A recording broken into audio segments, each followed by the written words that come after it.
Hi, I'm Steve Adubato. We're in Morven, in the Morven Museum and Gardens. We are honored to be joined by the First Lady of the great state of New Jersey, Tammy Murphy. Good to see you.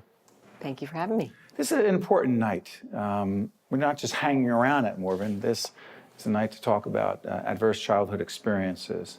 A group of folks are getting together. There's a major grant, a $2 million seed grant from the Burke Foundation, the Nicholson Foundation, to deal with these issues around adverse childhood experiences. You care deeply about these children, don't you? Mm-hmm. I do. Talk about these. What your interpretation of these adverse experiences? We got the clinicians to talk about it, but Sure. You care deeply. Well, I would say, these are experiences that happen to probably all of us. From what I understand, every 2 out of 3 people who you meet have experienced at least one of these horrible situations. And if you think about what they are, what is it? It's physical abuse, physical neglect. It's mental abuse and neglect. It's domestic violence. It's incarceration.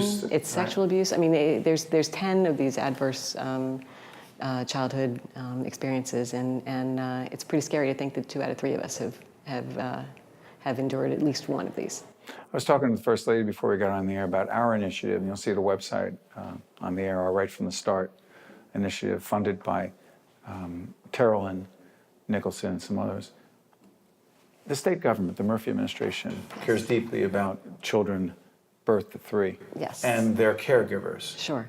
Talk about it. Well, I'd say that, we heard very early on, back in January or February, that New Jersey was ranked 45th out of 50th in terms of maternal deaths in the first year of a child's life. And when you dig down, you realize that if you are it breaks down very, very much along racial lines. And if you're a black child born in the state of New Jersey, your chances of dying in the first year of life are 3 times greater than that of a white child. If you're a black mother giving birth in New Jersey, your chances of dying in that child's first year of life are 5 times greater than that of a white woman's. So given that I'm a mother of 4, and Phil is the father of 4, clearly there's a problem. And so I've been digging in ever since then, and the whole, all these things are overlapping. So the adverse childhood experiences is yet another factor that plays into this whole problem that we're experiencing here in New Jersey. It's so interesting. As First Lady, you could be involved in a lot of things, but you choose, I know you're involved in a lot of energy policy and environmental policy, but you choose to really put a lot of attention into this area. I know there are commissioners, members of the governor's cabinet who we'll be talking to tonight, and we've talked to at other times if you look on our website on Right from the Start.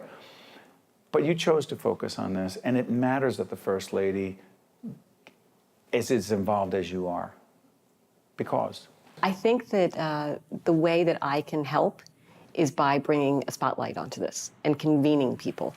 I've traveled around the state of New Jersey literally everywhere. I've met with people in foundations, people who are providers, NGOs, healthcare systems, nurse practitioners, doulas. I have seen it all around New Jersey.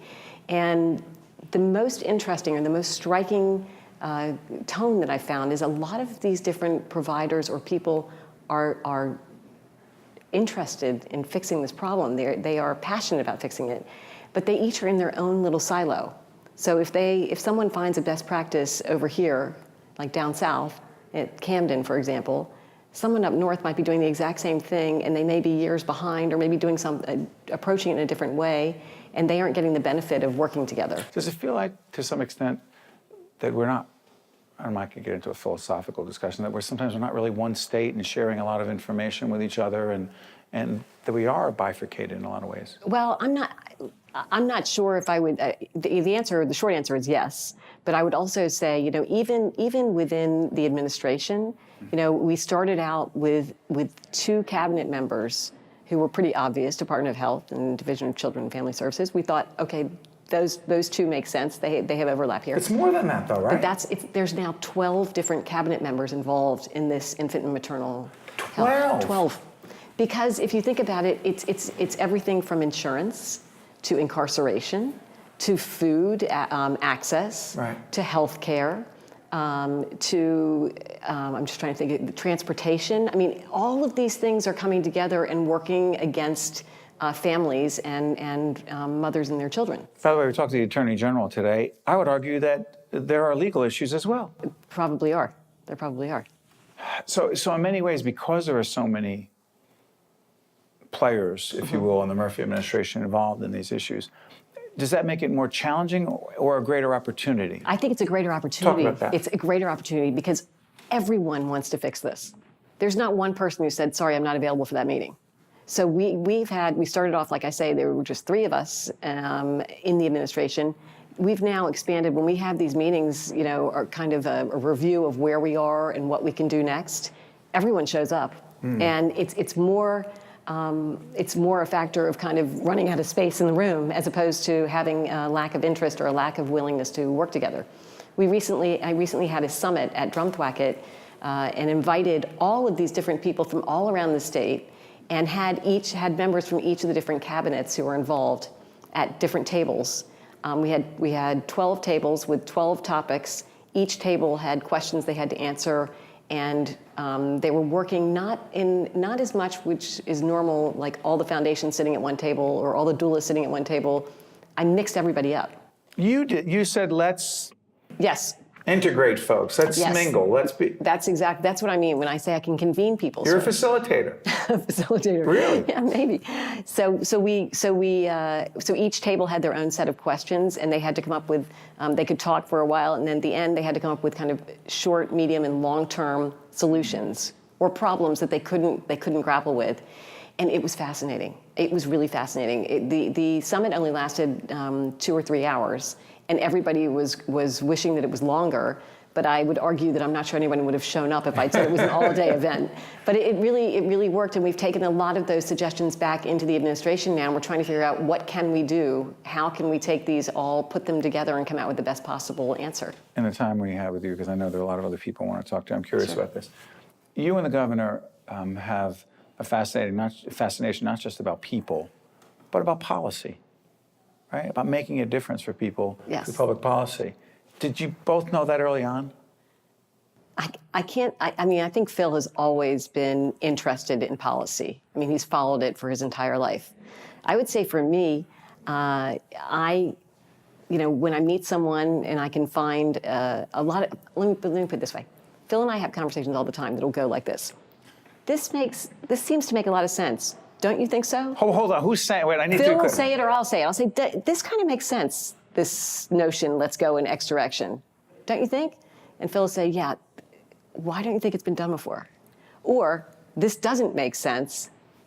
Why do you think we're doing it?